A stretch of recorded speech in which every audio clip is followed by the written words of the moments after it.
Pandian store சீரியலில் இனி என்ன நடக்க போகுது அப்படின்னு தான் பார்க்க போகிறோம். இங்கே ரொம்பவே யோசனையாக உட்காந்துட்ருக்காரு பழனி. இதை பார்த்த பாண்டியன் கேட்குறா, என்னடா ரொம்ப யோசனையாக இருக்குது அப்படிங்கிறாங்க. ஒன்றும் இல்லை மச்சான் அப்படிங்கிறாங்க. என்ன வேறு எதுவும் பிரச்சனையா அப்படிங்கிற. ஒன்றும் இல்லை மச்சான் அப்படிங்கிறாங்க. இங்கே பாரு, நீ வந்து உங்கள் அண்ணன் மோனுக்கு வந்து கல்யாணம், பொண்ணு வீட்டுக்காரங்க வராங்க போகிறாங்கன்னு சொன்னேன். நான் அதனால் அனுப்பிவிட்டேன். இப்போ அங்கே போய்ட்டு வந்து ஒரு மாதிரி இருக்கே அப்படிங்கிறாங்க. ஒன்றும் இல்லை மச்சான், அதெல்லாம் ஒன்றும் இல்லை அப்படிங்கிறாங்க. டேய் சொல்லுடா அப்படிங்க. ஒன்றும் இல்லை மச்சான் அப்படிங்கிறாங்க.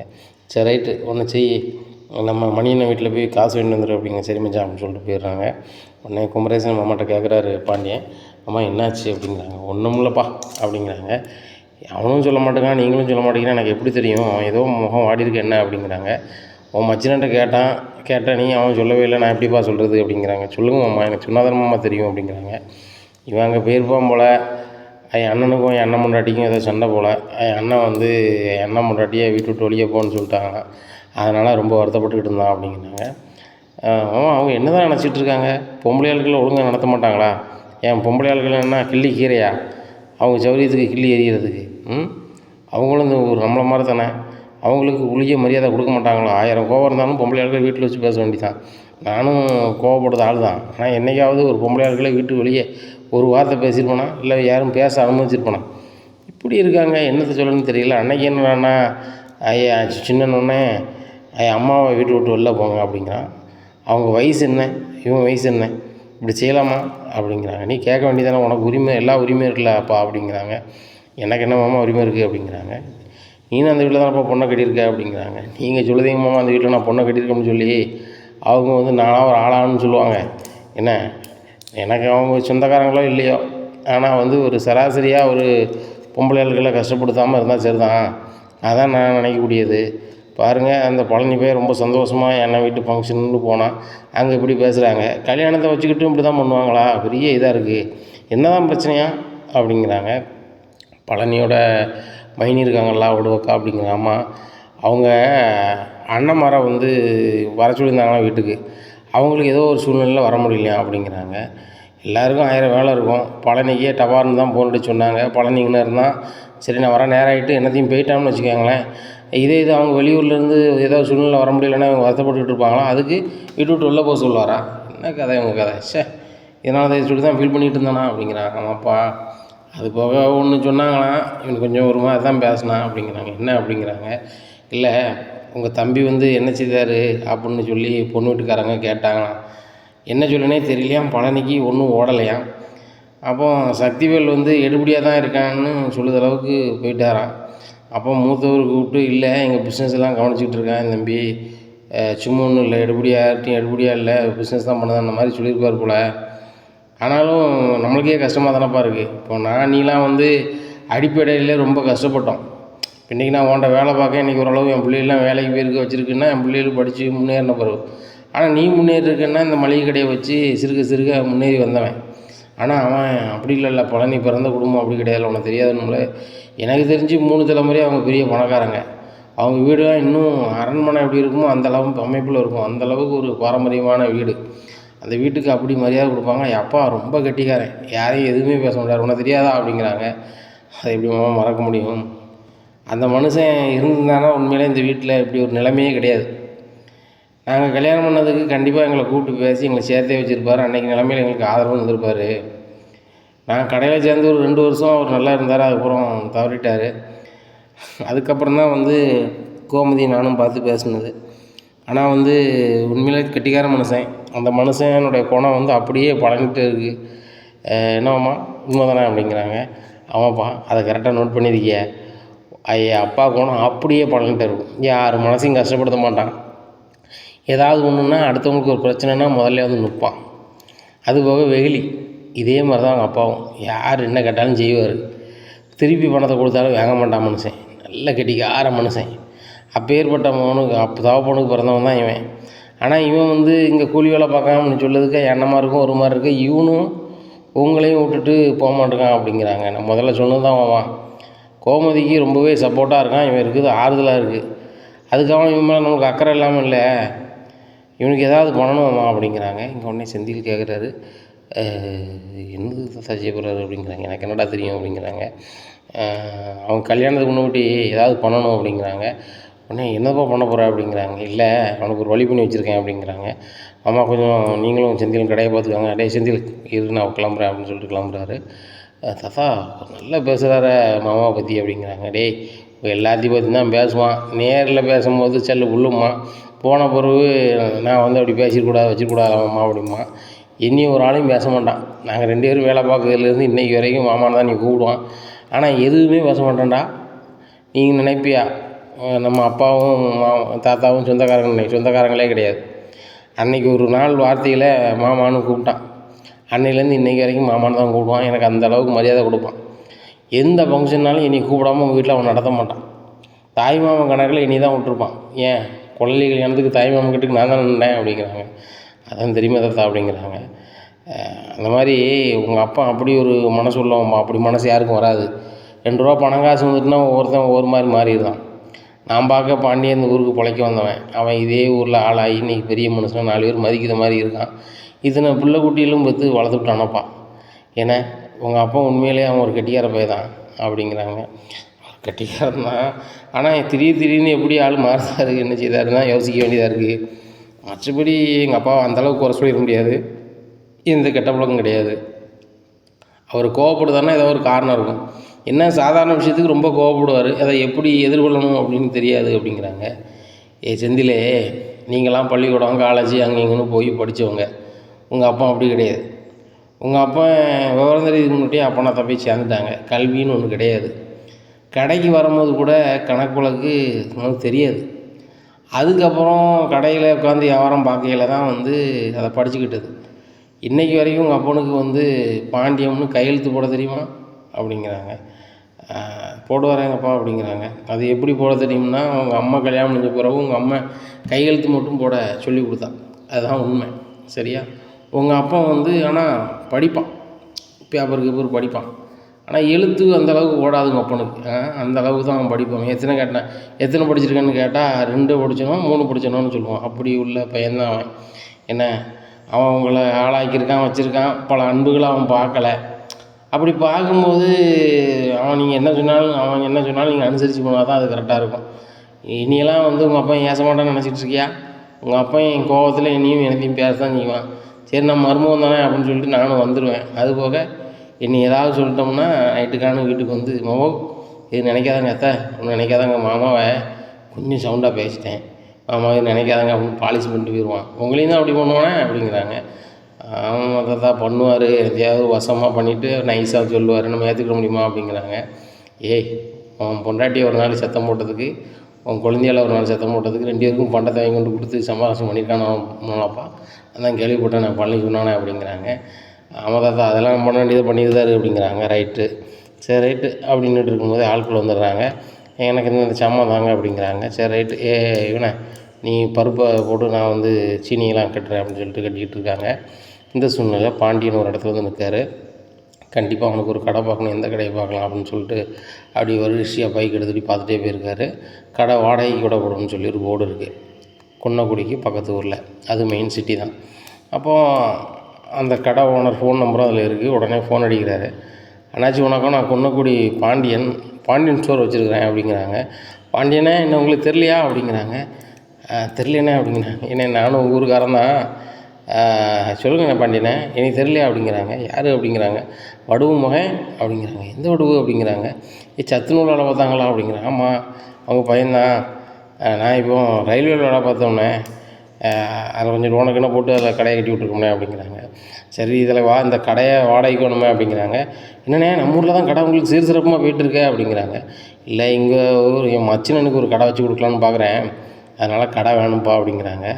அப்படியா சரிண்ணே கடை தந்துடலாம்ண்ணே அப்படிங்கிறாங்க. இது ஒரு 5-6 கடை இருக்குது, எத்தனை கடைப்பா வேக்கண்டாக இருக்குது அப்படின்னா எல்லா கடையுமே வேக்கண்டாக தானே இருக்குது அப்படிங்கிறாங்க. சரிப்பா ஒரு 3 கடையாக எடுத்துக்கிட்டு ஒரு இதை குடோன்னு வைக்கிற மாதிரி 2 கடையை சேர்ந்து நடத்துகிற மாதிரி உள்ள மத்தியில் செவரை இடிச்சிக்கலாமா அப்படிங்கிறாங்க. அண்ணா மத்தியில் செவரை இடிக்கிற மாதிரி தான் பண்ணி வச்சுருக்கேன், சிலவங்களுக்கு 2 கடை சேர்ந்து வேணும்பாங்க, அது சும்மா பொக்கு சுவர் தாம்ண்ணே, அதை எடுத்துக்கலாம்ண்ணே அப்படிங்கிறாங்க. ஒத்தக்கல் தாம்ண்ணே அப்படிங்கிறாங்க.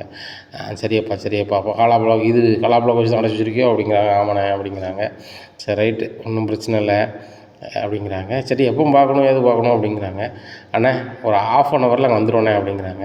சரி அப்போ ஒரு அரை மணி நேரம் நாங்கள் வெயிட் பண்ணுறேன் அப்படிங்கிறாங்க. அண்ணே அரை மணி நேரம் வெயிட் பண்ண போகிறீங்க அப்படிங்கிறாங்க. பிறகு வெயிட் பண்ணுறேன் ஒன்றும் பிரச்சனை இல்லை அப்படிங்கிறாங்க. ½ வெயிட் பண்ணுறாங்க. இந்த சூழ்நிலையில் வந்துடுறாரு. அண்ணே மச்சினனுக்கு கடை வச்சு கொடுக்குறதுக்கு இவ்வளோ யாரும் வெயிட் பண்ண மாட்டாங்க அப்படிங்கிறாங்க. இல்லை அவனுக்கு என்றைக்குனாலும் நான் கடை வச்சு கொடுக்கணும்னு நினச்சேன்.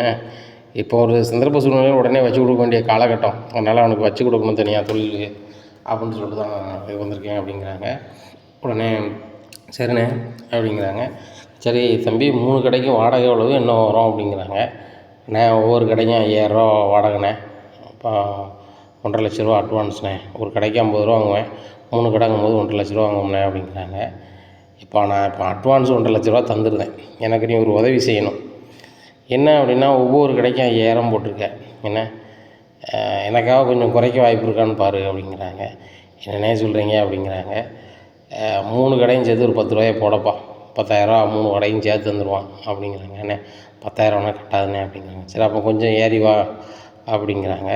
உடனே அண்ணே ஒரு 12 ரூபா கொடுங்கண்ணே அப்படிங்கிறாங்க. சரி அப்போ உனக்கு வேண்டாம் எனக்கு வேண்டாம், 3 கடையும் சேர்த்து 11 ரூபா அப்படிங்கிறாங்க. என்னண்ணே நீங்கள் இவ்வளோ குறைக்கலண்ணே அப்படிங்கிறாங்க. சரிண்ணே 11,000 ரூபா வாடகை 3 கடைக்கும் சேர்த்து, என்னண்ணே 1,50,000 ரூபா அட்வான்ஸ்ண்ணே அப்படிங்கிறாங்க. உன் அக்கௌண்ட் நம்பரை தாப்பா அப்படிங்கிறாங்க. உடனே எதுக்குண்ணே அப்படிங்கிறாங்க. அக்கௌண்ட்டில் பணம் அனுப்பிடுவேன் அப்படிங்கிறாங்க. அப்படியாண்ணே சரிண்ணே அக்கௌண்ட் நம்பர் தரோம்ண்ணே அப்படின்னு சொல்லிட்டு கொஞ்சம் இருங்கண்ணே அப்படின்னு சொல்லிட்டு வீட்டம்மாவுக்கு ஃபோன் அடித்து அக்கௌண்ட் நம்பரை கொடு அப்படிங்கிறாங்க. அக்கௌண்ட் நம்பரை கொடுக்குறாங்க. அண்ணே இந்த நம்பரில் போட்டுருங்க அப்படிங்கிறாங்க. சரி ரைட்டு அண்ணே அக்ரிமெண்ட் எதுவும் பண்ணிக்குவோமா அப்படிங்கிறாங்க. கண்டிப்பாக அக்ரிமெண்ட் பண்ணால் நல்லது அப்படிங்கிறாங்க. நான் பணத்தை போட்டுவிட்டு நாளைக்கு காலையில் வரேன், நாளைக்கு ஒரு பத்திரத்தை நானும் டைப் அடித்து கொண்டு வரேன், நீங்கள் அதை பார்த்துட்டு கையெழுத்து போடுங்க, 2 சாட்சியும் போட்டு விடுவோம் அப்படிங்கிறாங்க. சரி ரைட்டு அப்படிங்கிறாங்க. இந்த சூழ்நிலையில் பாண்டியன் கிளம்பி ரொம்ப சந்தோஷமாக கடைக்கு போகிறாரு. அப்போ பாண்டியன்ட்டு கேட்குறாரு, என்ன பாண்டியா ரொம்ப சந்தோஷமாக இருக்க அப்படிங்கிறாங்க. ஒரு சந்தோஷமான செய்தி தான் மாமா, நாளைக்கு காலைல சொல்லுது உங்களுக்கு, நாளைக்கு அந்த விஷயம் உங்களுக்கு கண்டிப்பாக தெரிஞ்சிடும் அப்படிங்கிறாங்க. உடனே அப்படியா சரி சரி சந்தோஷமான செய்தி தான், சரி தான் நீ சந்தோஷமாக தான் சரி தான் அப்படிங்கிறாங்க. செந்திலங்க அப்படிங்கிறாங்க. இப்போ தான் பக்கத்தில் அனுப்பிவிட்ருக்கேன், ஒரு ஆட்கள் நிறைய ஜாமான் வந்தாங்க, ஒரு வயசான ஆள், அவங்களால கொண்டு போய்க்கிட முடியாது, அதான் செந்திலையும் அனுப்பிவிட்டேன் அப்படிங்கிறாங்க. சரி அதுவும் சரி தான். சரி சீட்டுக்கார் வந்தாரா அப்படிங்கிறாங்க. சீட்டுக்கார் வந்தார், ஒரு 50,000 அவன் கட்டிட்டான் செந்தில் அப்படிங்கிற. அப்படியா சரி சரி சரி. பழனி வந்தானா அப்படிங்கிறாங்க. பழனி வந்துட்டு நீ ஏதோ வேலை சொன்னோன்னு போயிருக்கான். ஆமாம்மா சொன்னேன். சரி சரி சரிம்மாம்மா செந்தில் எங்கே இருக்கான் பழனி எங்கே இருக்கான்னு ஃபோன் அடிங்க, கடை நேராயிட்டில் கடை அடைப்போம் அப்படிங்கிறாங்க. அதுவும் சரி தான்ப்பா அப்படின்னு சொல்லிட்டு செந்தில் ஃபோன் அடிக்காங்க. செந்தில் எங்கே இருக்குது அப்படிங்கிறாங்க. இப்போ தான் அதான் பொருளை கொடுத்தேன், கடைக்கு வந்து கடையை அடைச்சிருமா, அப்போ போகிறாராம் அப்படிங்கிறாங்க. அவங்க ஐயாலாம் வந்துட்டார், கடையை அடைக்கணுங்காரு, நீங்கள் எங்கே இருக்கீங்களோ அப்படியே வீட்டுக்கு வந்துடுங்க, வீட்டுக்கு போயிருங்க, அப்படியே கிளம்புறோம் அப்படிங்கிறாங்க. சரி சரி தாத்தா அப்படிங்கிறாங்க. நேராக பழனி கட்டிக்காங்க. எங்கே பாருங்க அப்படிங்கிறாங்க. கடைக்கு வந்துட்டுருக்கேன் அப்படிங்கிறாங்க.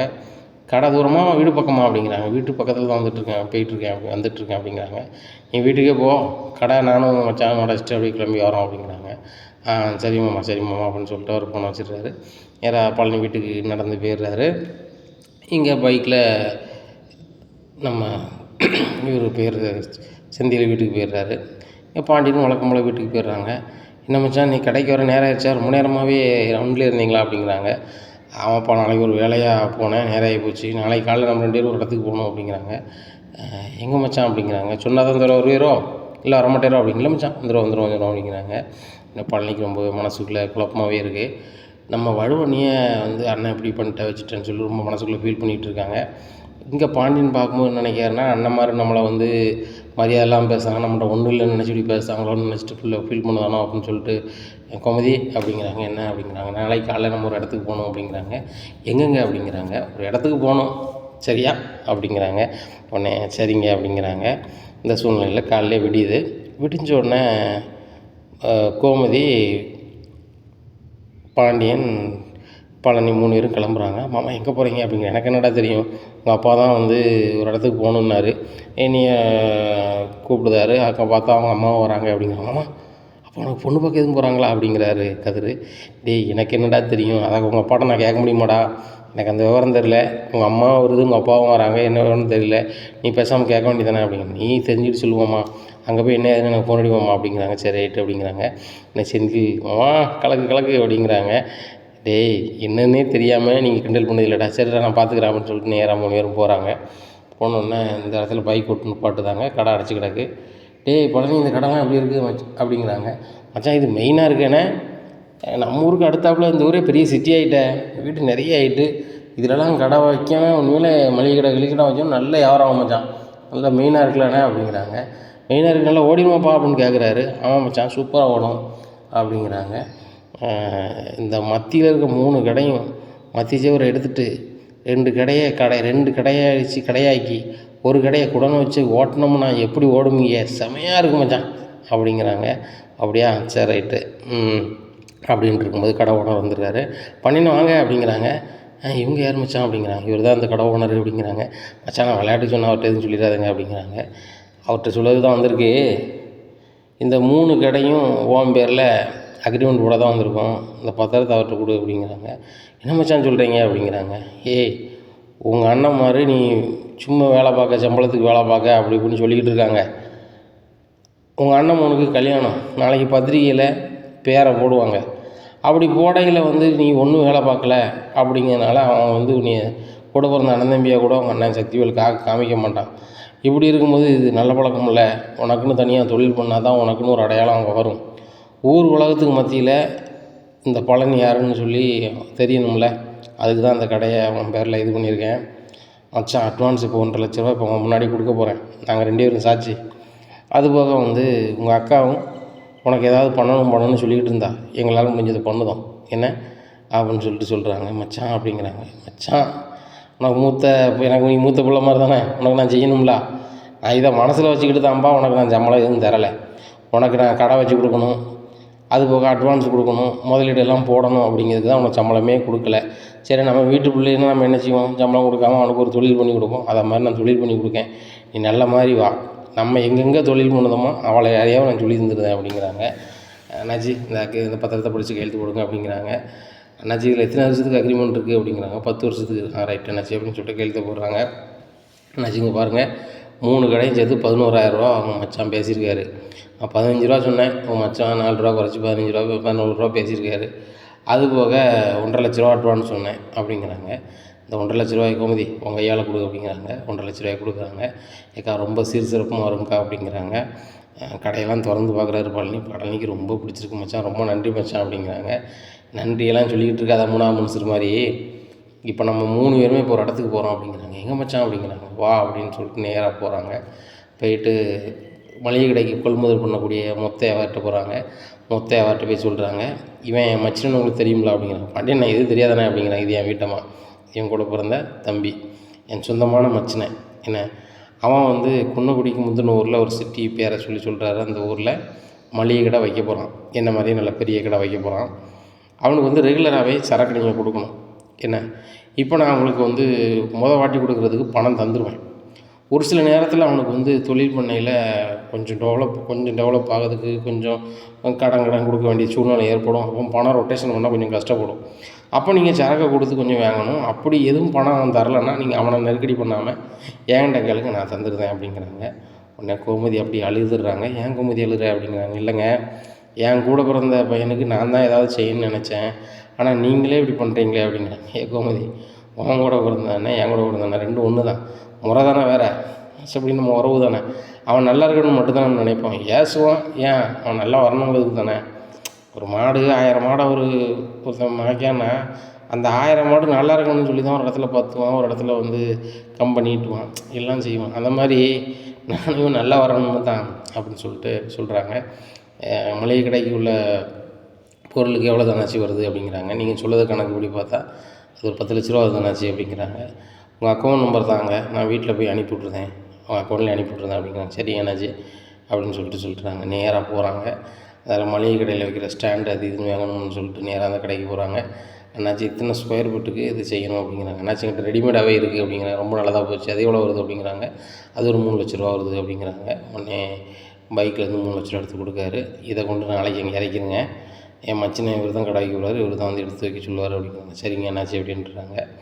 நேராக வீட்டுக்கு போகிறாங்க. வீட்டுக்கு போனோன்னே அரசே அப்படிங்கிறாங்க. அப்பா அப்படிங்கிறாங்க. வாமா இந்த அக்கௌண்ட் நம்பருக்கு 10 லட்ச ரூபா அனுப்பிவிடுமா அப்படிங்கிறாங்க. அவங்க செல்ஃபோன்லேயே அனுப்பி விட்ருந்தாங்க. டே பழனி அனுப்பியாச்சு, பொருள் நாளைக்கு சாயந்தரம் வந்துடும்ட்டார், ஃபோன் பண்ணி கேட்டேன், சரியா சாயந்தரம் பொருளை இறக்கிடு அந்த ஸ்டாண்டையும் காலையிலே போய் எடுக்க வச்சிரு. நாளைக்கு காலையில் உனக்கு வேலை அங்கே தான், கடைக்கு வர வேண்டாம். நீனும் குமரேசன் மாமாவுக்கும் உங்களுக்கு வேலை அந்த கடையை செட் பண்ணுறது தான் அப்படிங்கிறாங்க. சரி மச்சான் அப்படிங்கிறாங்க.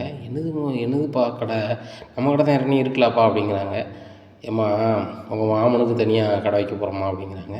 என்னப்பா சொல்கிறீங்க அப்படிங்கிறாங்க. ஆமாம்மா, அவன் சும்மா இருக்கான்னு ஒருத்தராக சொல்லிட்டு இருக்காங்க, அது நமக்கு கஷ்டமாக இருக்குது. அவன் சும்மா இல்லை, எனக்கு ஹெல்ப்பாக இருந்தான். இப்போ அவனுக்குன்னு ஒரு கடை வச்சு கொடுக்கணும், நான் கொடுக்கேன். அதுதான், வேறு ஒன்றும் கிடையாது. நாளைக்கு செந்தில் எப்போ எனக்கு ஒரு கடை வச்சு தாங்கன்னா கண்டிப்பாக வச்சு தானே கொடுப்பேன். அந்த மாதிரி இவன் மூத்த பிள்ளை மாதிரி இவனுக்கு வச்சுருக்கேன். அடுத்தாப்புல சரவணன் எனக்கு ஏதாவது தொழில் பண்ணி தாங்க, பண்ணி கொடுக்க தானே போகிறோம், அந்த மாதிரி பண்ணியிருக்கேன் அப்படிங்கிறாங்க. மச்சான் என்ன ஆசீர்வாதம் பண்ணுங்க அப்படி, இன்றைக்கி நல்லா இருப்படாப்போ அப்படிங்கிறாக்கா, என்ன ஆசீர்வாதம் பண்ணுங்க அப்படின்னு. என்னடா புதுசாக காலெல்லாம் விட்ற அப்படிங்கிறேன். இல்லைக்கா, நானும் என்னமோ நினச்சேன், நம்மளுக்கு சம்பளமே தராமல் மச்சான் ஓட்டு தரேன், நம்ம வாழ்க்கை எப்படி ஓட்ட போகிறோம், நம்மளாம் என்னத்தை கல்யாணம் பண்ணிக்க போகிறோம் அப்படின்லாம் பல மாதிரி நினச்சிருக்கேங்க. ஆனால் மச்சான் இப்படி போனார்னு நினச்சி கூட பார்க்கல அப்படிங்கிறாங்க. பார்த்தியாடா அவங்க மச்சானை, நம்ம வீட்டில் எப்படியும் கல்யாணத்துக்கு குமார் கல்யாணத்துக்கு பத்திரிக்கை அடிப்பாங்க, அதில் நீ என்ன தொழில் பண்ணுதுன்னு போடுறதுக்கு ஒரு அடையாளம் ஒன்று பண்ணிட்டாரு அப்படிங்கிறாங்க. இந்த சூழ்நிலையில் அங்கே சக்திவேல் வந்து பத்திரிக்கை எடுக்க ஒன்று கொடுக்குறாரு. கொடுக்கும்போது பழனி பேரை போடாமே கொடுக்குறாரு. அப்போ முத்துவேல் கேட்குறாரு, ஏன்டா அவன் பேர் எழுத அமைச்சிருக்க அப்படிங்கிறாங்க. ஏன்னா அவன் என்ன தொழில் பண்ணுதான்னு சொல்ல முடியும் அப்படிங்கிறாங்க. நம்ம தொழில் ஏதாவது ஒன்று போடு அப்படிங்கிறாங்க. அப்படிலாம் போட வேண்டாம்னே, அப்படி போட்டாலும் 4 பேர் கேட்கும்போது நம்மளை சிரிப்பான் உள்ளூர்காரன். வெளியூர்காரன்ட்டு நம்ம சம்மந்திட்டு என்னதுனாலும் போய் சொல்லிட்டு போயிடலாம். உள்ளூர்காரன் அசிங்கமாக நினைப்போம்னே, இந்த கடத்துல மளிகை கடையில் எடுபடியாக இருக்கானீங்கன்னு இப்படி போட்டுருக்கேன்னு கேட்டுப்பானுவேன். அதனால் ஒன்றும் போட வேண்டாம், நம்ம என் கூட பிறந்தது நீ, உன் கூட பிறந்தது நானே, கூடுனே அப்படின்னு சொல்லிட்டு அவங்க 2 பேரும் பத்திரிக்கையில் போட்டு பத்திரிக்கை அடிச்சிடுறாங்க. முத்துவேலுக்கு ரொம்பவே மன வருத்தமாக இருக்குது. கூட பிறந்த கடைக்குட்டி தம்பி அவன் பேரை போடாமல் விட்டானே அப்படின்னு சொல்லிட்டு ரொம்ப வருத்தத்தில் இருக்காங்க. இந்த சூழ்நிலையில் ஊர் பூரா பத்திரிக்கையை கொடுக்காங்க. இது பழனிக்கு தெரியலை. அப்போ ஒரு ஆள் ஃபோன் அடிச்சு, அப்பா பழனி பத்திரிக்கை உங்கள் அண்ணன் மாதிரி வந்து கொடுத்தாங்க, உன் பேர் அதில் இல்லையப்பா அப்படிங்கிறாங்க. இங்கே பழனி ரொம்பவே கொதிச்சு போகிறாரு. உடனே அப்படி கண்ணீர் விட்டு அழுதாரு. டே பழனி என்னாச்சுட்டா அப்படின்ட்டு பாண்டியன் கேட்குறாங்க. ஒன்றும் இல்லை மச்சான், பத்திரிக்கை அடிச்சிருக்கிறாங்க, பத்திரிக்கையில் என் பேர் போடாமல் இருக்கான் அப்படிங்கிறாங்க. உடனே பாண்டியன் ஒரு மாதிரி ஆகிறாங்க. இந்த மாதிரி நடக்கும்னு எனக்கு தெரியும், நம்ம கடையை நாளைக்கு ஓப்பன் பண்ணுறோம், ஓப்பன் பண்ணிவிட்டு நீ ஒன்று செய், நான் சொல்கிற வேலையை மட்டும் நீ செய், அப்போ தான் அந்த சக்திவேலுக்கு அறிவு வரும் அப்படிங்கிறாங்க. என்ன மச்சான் செய்யணும் அப்படிங்க. நான் சொல்கிறேன், நாளைக்கு நம்ம கடை ஓப்பன் அப்படிங்கிறாங்க. மச்சான் 4:30 தானே கடை திறக்கணும்னு சொல்லி வந்தோம் அப்படிங்கிறாங்க. எல்லா வேலையும் தான் முடிஞ்சுட்டேன், கடவுள் கிருபையில் எல்லா நாளும் நல்ல நாள் தான், ஏன்னா நாளைக்கு கடை ஓப்பன், ஊர் பூரா நோட்டீஸ் அடிக்கல அப்படிங்கிறாங்க. அந்த ஆளை பழனி கடை திறப்பு விழான்னு சொல்லிட்டு ஊர் பூரா நோட்டீஸ் அடிக்காங்க. அங்கங்கே நோட்டீஸ் அடிக்கும்போது இவர் சக்திவேல் நின்று அப்படி பார்த்துட்ருக்காரு. அப்போ பழனி போகிறாரு. என்னண்ணே பார்த்துட்ருக்க, நாளைக்கு என் கடை திறப்பு விழானே, வந்துடுனே அப்படிங்கிறாங்க. டேய் வாங்கடையா, அந்த பாண்டியன்ட்டு எடுபடியாக தானே இருக்க அப்படிங்கிறாங்க. எங்கள் மச்சானுக்கு நான் எப்படி வேணாலும் இருப்பேன், ஆனால் சொந்தமாக கடை எனக்கு வச்சு தந்துட்டாரு, கடை என் பேரில் இருக்குங்க பாரு, அக்ரிமெண்ட்டை பாரு அப்படின்னு சொல்லி அக்ரிமெண்ட்டை காமிக்கிறாங்க. இதை பார்த்தோன்னே ஒரு மாதிரி யாராவது சக்திவேல், டே ஒரு 10,000 செலவு பண்ணி ஒரு பொட்டி கடமாக வச்சுருந்துருவோம் அப்படி தானே அப்படிங்கிறாங்க. 10,000மா, கிட்டத்தட்ட 25 லட்ச ரூபா செலவு பண்ணி எனக்கு மளிகை கடை ரெடி பண்ணி தந்திருக்காரு. அட்வான்ஸாக இருக்கட்டும், அங்கே வாங்கின பொருளாக இருக்கட்டும், ஸ்டாண்டாக இருக்கட்டும், எல்லாமே வச்சு தந்திருக்காரு. அதுபோக தொழில் தெரிஞ்சாலே எனக்கு கொடுத்துருக்காரு. குமரேசன் மாமாவே என்னோட வேலைக்கு அனுப்பிட்டார். ஆனால் மச்சான் சம்பளம் கொடுக்காரு, எனக்கு வருமானம் வர்றது, ஆனால் வந்து எங்கள் மச்சான் கொடுக்காரு. அப்படி எங்கள் மச்சான் உருவாக்குறாரு. என்ன நீ வந்து என்ன ஒன்றுத்துக்கு ஆகாதவன்னு சொல்லி பத்திரிக்கையில் பேர் போடாமல் விட்டுட்ட, ஆனால் கூட பிறந்தவன் வந்து எதுவுமே பண்ணாட்டலனாலும் நான் கூட பிறந்தவன், அதை மறந்துடாத அப்படி இப்படின்னுட்டு இருக்காங்க. டேய் உங்கள் மச்சான் வச்சுருந்தது எனக்கு இப்போ தான் நட தெரியும், நான் முன்னாடியே பத்திரிக்கை எழுதி கொடுத்துட்டேன் அப்படி அப்படிங்கிறாங்க. உடனே முத்துவேலுக்கு வந்துருந்தார். பத்திரிக்கையில் வேணால் நம்ம பேனா வச்சு எழுதி கொடுத்துருக்கலாம் அப்படிங்கிறாங்க. ஆனால் பத்திரிக்கையில் வந்து பேனா வச்சு எழுத நல்லா இருக்காரு, பார்த்துக்கலானே அப்படி அப்படிங்கிறாங்க. இந்த சூழ்நிலை சரி ரைட்டு, நம்ம தெருவுப்புறம் கொடுப்போம்னு சொல்லிட்டு தெருவுப்புறம் கொடுத்துட்றாங்க. அப்போ பாண்டியன் வந்து வீட்டுக்கு வா அப்படிங்கிறாங்க. வீட்டுக்கு வராங்க. நாளைக்கு கடை திறப்புலாம் எல்லாரும் சொல்லிட்டேன் அப்படிங்கிறாங்க. மறுநாளே கடை திறக்கிறாங்க. கடை திறக்கும்போது கடை செமையாக இருக்குது. இதை பார்த்தோன்னே எல்லாருக்குமே ரொம்ப சந்தோஷம். செந்தில் கேட்குறாரு, மாமா டபார்னு அப்பா ரெடி பண்ணி கடை திறக்க வச்சிட்டாரு அப்படிங்கிறாங்க. இன்றைய அதில் ஒரு சூட்சமாக இருக்குது, குமார் கல்யாணத்துக்கு பத்திரிக்கையில் வந்து என் பேர் போடலை, நான் ஒரு வேலையும் பார்க்கல, வெண்டியாக இருக்கணும்னு போடலை, இப்போ வந்து எனக்கு தனியாக கடை வச்சிட்டோன்னா போடுவாங்கன்னு நினச்சி தான் மச்சான் வச்சார், அதுக்குள்ளே அவங்க காகிதம் அடிச்சிட்டாங்க அப்படிங்கிறாங்க. உடனே பாண்டியன் ஒரு இடத்துக்கு போகிறாரு. போய் ப்ரெஸ்ஸில் போய் அந்த கார்டு மாதிரியே அடிக்கிறாரு. அதில் பழனி பேர் போட்டு அடிக்கிறாரு. பழனிக்கிட்ட இதை கொண்டு கொடுத்துட்டு, பழனி இதில் ஒரு 5,000 கார்டு இருக்குது அப்படிங்கிறாங்க. என்ன மச்சான், என்ன கல்யாண காகிதம் அப்படிங்கிறாங்க. உங்கள் அண்ணம்மாவும் கல்யாண காகிதம் தான் அப்படிங்கிறாங்க. அது உங்களுக்கு எப்படி கிடச்சி அப்படிங்கிறாங்க. அவங்களாம் தரல, அவங்க காகிதம் வந்து ஒரு இடத்துல இருந்துச்சு, அதே மாடலில் உன் பேரை போட்டு மீதி எல்லாமே அப்படி அடித்தாச்சு, இதை நீ ஊர் பூரா கொடு அப்படிங்கிறாங்க. என்ன மச்சான் சொல்கிறீங்க, போய் குடப்பா அப்படிங்கிறாங்க. உடனே செந்திலும் பழனியும் அந்த ஊர் பூரா அவ்வளோ பேருக்கும் பத்திரிக்கை கொடுக்காங்க. இந்த விஷயம் வந்து சக்திவேலுக்கு தெரிய வருது. தெரிய வந்தோடனே, டேய் நீ லூசாடா, நாங்களும் பத்திரிக்கை கொடுத்துருக்கேன் நீங்களும் கொடுத்துருக்க அப்படிங்கிறாங்க. நானும் கொடுத்தது நீங்களும் கொடுத்தது குமார் கல்யாணத்துக்கு தானே, என் பேர் போடாமல் கொடுத்துட்டீங்க, இப்போ நான் மறுபடியும் கொடுக்குறேன். ரெண்டாவது வந்து என்னை வந்து வெறும்பையன்னு சொல்லி போடாமல் விட்டுட்டேன். இப்போ நான் சொந்தமாக மளிகை கடை வச்சுருக்கேன், நான் ஒரு மளிகை கடைக்கு ஓனரு, நாளைக்கு சொத்து பத்துக்கு ஓனராக இருப்பேன். அப்படி இருக்கும்போது நான் ஒரு அதிபர் வந்து என் பேரை போடலைன்னா எனக்கு அவமரியாதை தானே, அதான் போட்டிருக்கேன் அப்படிங்கிறாங்க. உடனே சக்திவேல் சரி ஆனால் கடுப்பில் உட்காந்துருக்காரு. அந்த பாண்டியன் பார்க்குற வேலை தான் இப்படி இருக்குது அப்படின்னு சொல்லிட்டு, என்னடா ஒரு மாதிரி இருக்கு என்ன அப்படிங்கிறாங்க. இல்லைண்ணே அந்த பாண்டியன் நம்மளை மேலும் மேலும் அசிங்கப்படுத்துகிறான் அப்படிங்கிறாங்க. என்ன அசிங்கப்படுத்துகிறான் அப்படிங்கிறாங்க. இல்லை பழனி பேரை நம்ம பத்திரிக்கையில் போடலாம் அப்படிங்கிறாங்க. ஆமாம், அதுக்கு பதிலாக இன்னொரு கார்டு அடித்து ஊர் பூரா கொடுத்துருக்காங்க. என்னடா சொல்கிற அப்படிங்கிறாங்க. என்ன பழனிக்கு உடனே ஃபோன் அடிக்கன்னு சொல்லிட்டு, டே பழனி அப்படிங்கிறாங்க. உடனே என்ன அப்படிங்கிறாங்க, பத்திரிக்கை அப்படின்னு பாட்டு நான் சொல்கிறத கேளு அப்படிங்கிறாங்க. ஏன்னா என் பேர் போடலை, ஆனால் நீங்கள் அதை பற்றி ஒன்றுமே சொல்லலைண்ணே அப்படிங்கிறாங்க. யார் சொல்லணும்னு சொன்னால், யார் சொன்னால், நான் சொல்ல தான் செஞ்சேன், அவன் தான் போடலை. எங்கள் தம்பி தான் சொல்லிட்டு வீட்டு முன்னாடி நான் டிஜிட்டல் போட்டு வச்சுருவோம், சகோதரர்களை வச்சுருவோம், பேப்பர் விளம்பரம் கொடுக்கும்போது கொடுத்துட்டேன், நீ இனிமேல் கொடுக்காத, அப்படி கொடுத்தனா ஒரு கல்யாணத்துக்கு 1000 கார்டு கொடுக்காங்கன்னு சொல்லுவாங்க, அது நல்லா இருக்காடா அப்படிங்கிறாங்க. சரிண்ணே அப்படின்னு சொல்லிட்டு பத்திரிக்கை எல்லாருமே வந்து ஆற்றுல விட்டுறாரு. என் வீட்டுக்கு வர மச்சான் எங்கள் அண்ணன் எப்படி சொன்னார் அப்படிங்கிறாங்க. உடனே பாண்டியன் சிரிக்கிறாரு. அந்த முத்துவேல் வந்து எப்படி பண்ணால், நான் விட்டுருவேண்ணா, உனக்கு கடையும் வச்சாச்சு, நம்ம கடையை ஒழுங்காக நடத்துமாப்ல சரியா, மாமா நீயும் மேனேஜ் பண்ணிக்கோங்க அப்படிங்கிறாங்க. சரி ரைட் அப்படிங்கிறாங்க. பாண்டி நேராக பழனி கடைக்கு வர்றாரு. பழனி கடைக்கு வந்து குமரேசன் சொல்லுறாங்க, மாமா எனக்கு நீங்கள் எவ்வளோ சப்போர்ட்டாக இருந்தீங்களோ என் வளர்ச்சிக்கு, அதே சப்போர்ட்டாக பழனிக்கு இருக்கணும். பழனி என்னை விட பல மடங்கு உயரணும். என்ன என் அண்ணன் 3 கல்யாணம் முடிஞ்சு ஒரு வாரத்தில் கல்யாணத்துக்கு நான் பொண்ணு பார்க்க ரெடி பண்ணி வச்சுருக்கேன். அதுக்கப்புறம் ஒரு வாரத்துக்கு அப்புறம் பொண்ணை பார்த்து கட்டி வச்சிடலாம். நான் இப்போமே கட்டி வச்சிடலான்னு பார்த்தேன் ஆர்வ கோளாறில். இப்போ நான் ஏதாவது பண்ணால் வீம்புக்கு பொண்ணு தான்னு சொல்லுவாங்க. ஏன்னா எல்லாத்துக்கும் கால நேரம் கூடிடணுமாமா, கால நேரம் அவனுக்கு கூடி வந்துட்டு அதனால் கடையை நல்லா பார்த்துக்கோங்க அப்படிங்கிறாங்க. நீ செந்தில்னு சொல்லுதாம்மா கடை செமையாக இருக்குது அப்படிங்கிறாங்க. நீ முதலாளி தோரணைகளுக்கு சூப்பராக இருக்குமா அப்படிங்கிறாங்க. டேய் நான் என்றைக்குமே உங்கள் அப்பாவுக்கு கீழே தாண்டா அப்படிங்கிறாங்க. மச்சான் கல்லால் உட்காருங்க அப்படிங்கிறாங்க. மாப்பிள்ள இது உன் கல்லா, நாம் வரலாம் போகலாம், ஏதாவது பொருள்னா வாங்கலாம் வைக்கலாம் சரியா, அவ்வளோதான் வேறு ஒன்றும் இல்லை. அதே மாதிரி நீ கொள்முதல் பண்ணதவங்ககிட்ட நியாயமாக நடந்துக்க, வாக்கு சுத்தம் கரெக்டாக இருக்கணும், வாரன்னா வாரன்னு சொல்லிடணும், வரலன்னா வரலன்னு சொல்லிடணும், பணம் விஷயம் பற்றியா எல்லாத்தையும் கரெக்டாக இருக்கணும்பா. அதே போல் நீ எவ்வளோ பணம் வச்சுருந்தாலும் முதலாளிங்க இந்த தோரணை வரவே கூடாது. நம்ம ஒரு தொழிலாளி அப்படின்னு நினச்சா மட்டும்தான் நம்ம வாழ்க்கையில் முன்னேறி போக முடியும். ஏன்னா தலக்கணம் வந்தால் நம்ம ஜெயிக்க முடியாது. மச்சான் இந்த அளவுக்கு இந்த ஊரில் பிழைக்கும், இந்த ஊரில் நான் ஆளாக இருக்கேன் அப்படின்னு சொன்னால் ஒன்று மட்டும்தான், நான் வந்து முதலாளியாக என்ன நினச்சதே கிடையாது, முதலாளியாக இருந்து யோசனை பண்ணதே இல்லை. தொழிலாளியாக இருந்தால் நம்ம எப்படி இருப்போம் அப்படிங்கிற யோசனையிலே தான் இருப்பேன். அதே மாதிரி இருந்தால் நீ வாழ்க்கையில் ஜெயிக்கலாம். ஏன்னா உனக்கு தங்கமான மனுஷனை குமரேசன் மாமா உனக்கு அனுப்பியிருக்கேன், அவரை நல்ல மனம் கவனமாக பார்த்துக்க. என்ன நான் சம்பளம் 1200 கொடுத்தேன், நீனும் 1500 200 சம்பளத்தை கொடுத்துரு, அவர் கரெக்டாக இது பண்ணுவார். அவன் உங்களுக்கு சொல்கிறது தான், இவன் சம்பளம் தரல அப்படின்னு சொன்னால் நீங்கள் தயவுசெய்து எதுவும் நினச்சிக்க வேண்டாம், என் கடையில் வந்து வாங்கிக்கலாம், அது நம்ம கடையில் வந்து நீங்கள் எடுத்துக்கலாம் அப்படிங்கிறது தான் நான் சொல்லக்கூடியது அப்படிங்கிறேன். பாண்டியா அதெல்லாம் ஒன்றும் இல்லைப்பா, அதெல்லாம் பழனி கரெக்டாக தந்துடுவோம் அப்படிங்கிறாங்க. உடனே மச்சான் அதெல்லாம் கரெக்டாக கொடுத்துருவேன் மச்சான், இன்னொரு 2 பேரை நான் வேலைக்கு போட்டுக்கலாமா அப்படிங்கிறாங்க. இது வாங்கடை, அவன் விருப்பம் போல் போட்டுக்க, அவங்கள இது பண்ணிக்க, விவரமான ஆளை போச்சுக்க, நல்ல மாதிரி இருந்துக்க, சரி நான் போய்ட்டு வரேனே அப்படிங்கிறாங்க. சரி மச்சான் அப்படிங்கிறாங்க. யாராவது கடைக்கு போகிறாங்க. செந்திலுக்கு மனசுக்குள்ள ரொம்ப சந்தோஷம்.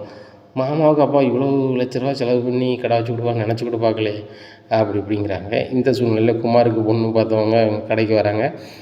என்னம்மா சம்மந்தி புதுசாக கடை வச்சுருக்கீங்களா அப்படிங்கிறாங்க. ஆமாம் அப்படிங்கிறாங்க. எவ்வளவோ பிஸ்னஸ் பண்ணுறீங்க, அதில் இது ஒரு பிஸ்னஸாக வந்துருச்சா அப்படிங்கிறாங்க. அண்ணாச்சி அன்றைக்கி நான் சும்மா இருக்கேன்னு சொல்லி எங்கள் அண்ணாச்சி வந்து எனக்கு அசிங்கமாக ஏறக்கூடாதுன்னு சொல்லிட்டு தான் நான் பிஸ்னஸை பார்க்கணுன்னு சொன்னாங்க. நான் பிஸ்னஸ் எல்லாம் பார்க்கல. எங்கள் அக்கா ஒருத்தி லவ் மேரேஜ் பண்ணிட்டா மூத்தவா, அவள் கூட தான் இருக்கேன். எங்கள் அண்ணன் மாதிரி பேச மாட்டானோ, நான் சும்மா இருக்கிறதுனால அது இப்படி இருக்கக்கூடாது அப்படிங்கிறதுக்காக எங்கள் அண்ணன் முத்துவேல்னு ஒரு வார்த்தைக்கு இப்படி சொல்லிவிட்டு நான் எந்த வேலையும் அந்த நிமிஷத்தில் பார்க்கல.